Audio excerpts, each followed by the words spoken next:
Hey, this is John Fernay, the co-host of the Maryland Crabs, and I am here today with a Maryland Crabcake for your listening pleasure. What's a crabcake?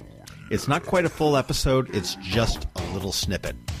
Stay tuned and check it out. And make sure you check us out on themarylandcrabs.com. You can follow us on Twitter at MD Crabs Podcast, or find us on Facebook at the Maryland Crabs Podcast. And don't forget, subscribe, rate us, iTunes. Go there now. Hey, we are on the phone with Chris Smither, who is going to be coming to Ram's Head on June 7th. It's a Thursday night. There are a few tickets still available, and you can get them at ramsheadonstage.com. And Chris, thank you very much for giving us a call this afternoon just to talk about what we can expect. And it's not very often that we get musicians of your caliber, and I don't want to say age, but I mean, you've been doing this forever, for so long. I mean, when I say age, that makes it sound like, okay, well, he's got the handicap spot out front, he's got the walker, and but it's not. I mean, your musical career spans, you're 55, 56 years of playing music, right?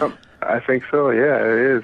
And I think it's, I mean, for those who aren't aware, Chris Smither is just, they tag it as American folk, but I would go more blues with a little side bit of country, old country in there, guitarist and a songwriter, a performer. He's got 17 albums. Did I get that right? I think so. Yeah, you did. I think so.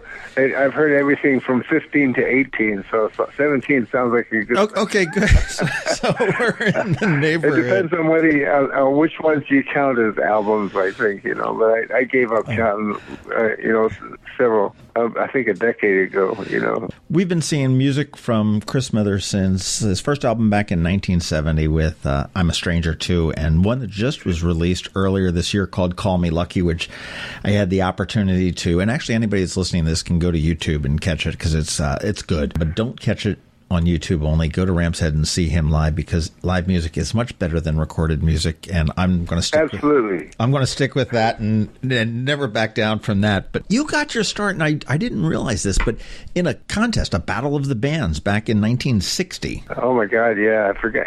So I'm always amazed that people know anything about that. Yeah, that was in the very beginning of the folk boom, and there was a movie called Hootenanny Hoot, and the local theater, the Sanger Theater in New Orleans, that's where I was living at the time. That's where I grew up. And they promoted this contest between showings of the movie of sort of the local folk groups. And this friend of mine who sort of played guitar said, "Hey, let's get together with Jerry. I got this song. We can play this song, and I bet you we can win this." So we all dressed up in matching Madras shirts, our best Kingston Trio imitation, and we won. It was amazing. And that's where it started, I guess. And then it just... Well, I think that was the first time I ever got paid for a public performance, because what we won was I think $100 savings bond or something like that. It was do you still have it by chance, or did you cash that in and trade it in on a 6-pack of beer somewhere? I actually, entrepreneur that I was at the time, we had to split it up. So I think at the time the bond, it was a savings bond, so it was worth, if you cashed it in, it was worth $66. But if you hung on to it for 5 years, it was worth $100, or something. I forget what the period of time was. So I bought out the other two guys and then held on to the bond. Hey, America, what a country! What a country! I mean, you've had an incredibly, also a long relationship with just some greats. I mean, you've got Bonnie Raitt, and I know she's closed out several of her songs, and she actually played here at the Chesapeake Bay Blues Festival, which we talked a little bit before we got recording here, and saying that it's we need to get you to play the Chesapeake Bay Blues Festival. And I after we get done here, I'm going to call Don Hooker and his daughter and say, okay, this is the guy that you need to get. Definitely talking to him about it next year. Tell him I'll be there. Oh, it's great. I mean, new blues, old blues. It's keeping the blues alive, and it's just such a great festival. And they jokingly say they had their 20th year, and of course it rained, and they said they've had 2 years of sunshine, and that's about it. So it's almost come to expect that it's going to rain, but it's right at the base of the Chesapeake Bay Bridge. It's just a fantastic location. Sounds good to me. But you've worked with Bonnie Raitt, who's you've written songs for her. You've written songs for Emmylou Harris and Diana Krall, and the depth of what you do is really phenomenal. And when Bonnie Raitt says you're her Eric Clapton, I think you just sort of hang up the phone, drop the mic, and go on home at that point. But she said that backstage at a concert when she was like really totally aware that there were about 3 or 4 big time journalists around, and she made sure that they heard her say it too. So it's one of those quotes that you will die for. Yeah, absolutely. Well, own it. There's no reason for that. But and you're out on tour now and supporting Call Me Lucky, which is your 17th or possibly 18th, we're not quite sure, album on that. And what are you coming with? Are you coming solo, or are you coming with your... No, I'm coming solo. It's I've been working a lot with the guys that were on the record, but I'm coming in solo this time. And in a way, that's you get to hear the songs the way they were originally conceived. I mean, normally when I write the songs, they're basically designed to be played by one guy, sung by one guy. And then I finally, over the years, I finally developed a bunch of people who understand what it's like to be on a produced Chris Smither album. And the whole object is to frame it and expand on it, but don't step on it. So it took a long time to find people who could play that way, You're such a prolific, performer as well as a writer. Do you have a preference as to, do you prefer to perform, or do you prefer to write on the backside? Oh, I write the songs so that I can perform. I mean, basically that's what I do. I like to get up. I like to get up in front of people and say, hey, let's take this trip, see what we can do. And the best kind of audience, and that's one of the nicest things about the Rams Head, because they always have a good audience there that understands that they have a part to play, and let's take a trip, together. And the best kind of audience is an audience just like that understands that they participate, they actually make it happen. And by contrast, there are audiences that can make it not happen too. And you run into those too, but you never find those at the Rams Head. It's just hard to explain, but it's something that you learn after years of performance. Well, I've talked to a number of people that have played through the room, and I have zero talent as far as any kind of music goes, and everybody seems to love the size of the room. It's small, and they like to play to a smaller, intimate audience for the most part. It's perfect, it's one of those things that your agent would much prefer you to play places that hold 3 times as many people. Because there's a question of money involved, but actually in terms of artistic performance, it really is. It's about the ideal size, 200 or 300 people. That's perfect. By the way, my favorite on Call Me Lucky is Nobody Home, because it's just a real down-home bluesy rockin' song. And I mean, I heard a little bit of Roy Buchanan in there. Oh, really? Yeah, that's an interesting idea. Yeah, I hear that. I hear that. And that's somebody from your part of the neck of the woods there, so you would hear that before anybody else would. Yeah, I hear some strange things. People look at me. I know I've got some friends. I said, I hear Paul Carrick and your son singing that. And he's like, okay, that's really obscure, but okay, we'll take it. But are we going to be supporting the album? I mean, are we going to be performing everything from this album, or are we going to go back into your collection? Oh, I'll go back into the collection. I mean, if I played nothing but what was on the record, the set would only be about 40 minutes. Right. No, I play almost the whole record. I will play almost all the new ones there. I may leave 1 or 2 out, but I try to get the whole thing in. So that's about maybe half the show at best, Right. And then the rest of it gets filled out with back catalog stuff. But most of those are favorite, somebody's favorite anyway. If not mine, then somebody in the audience. Right. Well, that's true. Well, this record's been somewhat of a long time coming. I mean, the one previous to this was the double CD, Still on the Levee, back in 2014. So it was about 4 years on this one. Right. What brought you back into the studio for this time, or just was it time? It was just time, I start worrying that people are going to think I died, so it's time to put out something new. That's never good when you show up in a trivia contest as dead or alive. Yeah, really.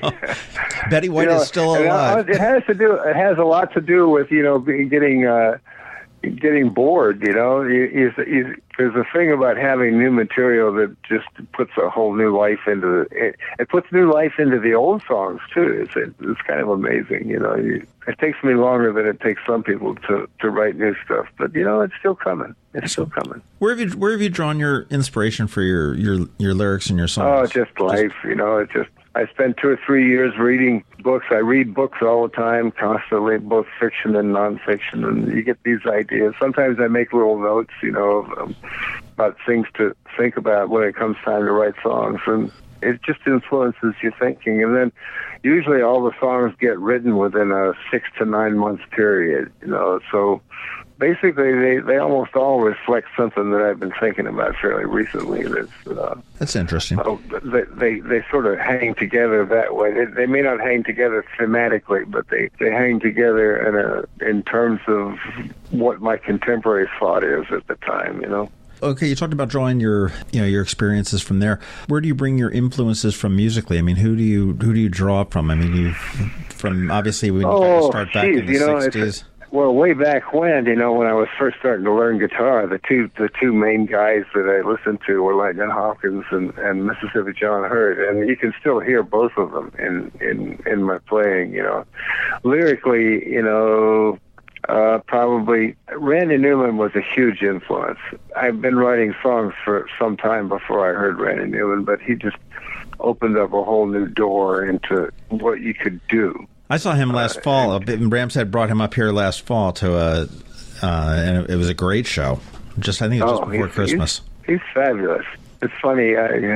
Most people, I imagine most people in the public just think of him as a movie guy. I mean, he's much better known as a writing scores for movies than he is as a pop songwriter. But my God, he put a whole new stamp on how to write a pop song.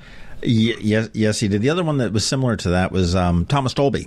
He's known for the sampling, and Blinded Me with Science is the only thing. But I mean, just some of the stuff that he's done, and he's actually a professor up here at Johns Hopkins now. But it's teaching music to the students there. And you were also in a book. Now the book's still on the levee. It's the name of the title, and that's your lyrics from 66 to 2012. Now, is that something that you produced, or was that something just that you were the subject of? Yeah, the book is just a collection of my lyrics, 50 years of lyrics from up to not including the current album, but and that was done basically not in response to a lot of people saying that they would just like to have a book of the lyrics, not necessarily the music, but just the words, and so we put one together. By chance, will you have that with you or a copy of that with you at the show? Yeah, I probably will. Where could I get that? I mean, is that an Amazon type of a thing, or you can get it? You can get it off my website, but if you come to the show, I'll give you one. Well, no, I mean, it sounds fantastic. I mean, just from the depth of what you've gotten, the length of time and everything else. With it says it's spanning from 66 to 2012, plus the images and performance stuff and everything else that you've done. It just seems pretty incredible. When was the last time you were in Annapolis? Do you remember? It doesn't seem like that long ago. I mean, I think I play the Rams Head almost every year, so it was probably no more than 14 months, maybe only 12 months ago. Well, you will be back again on Thursday, June 7th. We're going to keep the rain away because we're getting it all this week. We think that we're like Seattle. We're pretending to be, but we've got Chris Smither, who has been a blues singer, guitarist, songwriter for 54 years and counting strong. He is not dead. He is. That's right.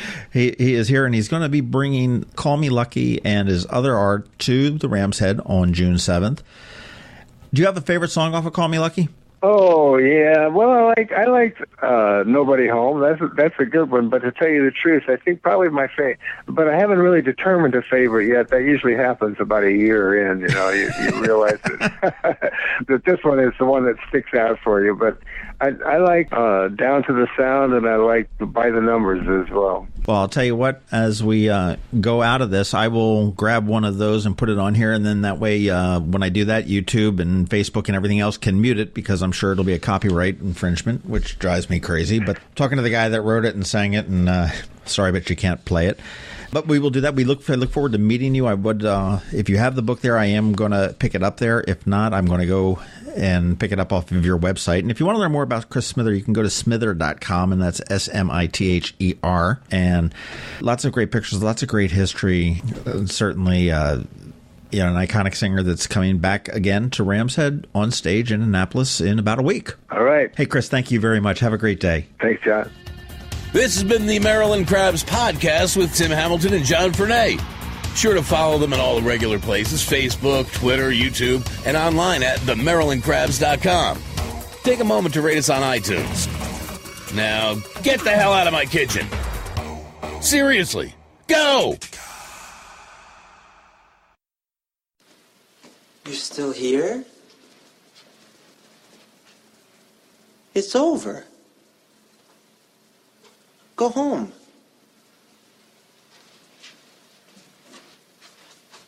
Go.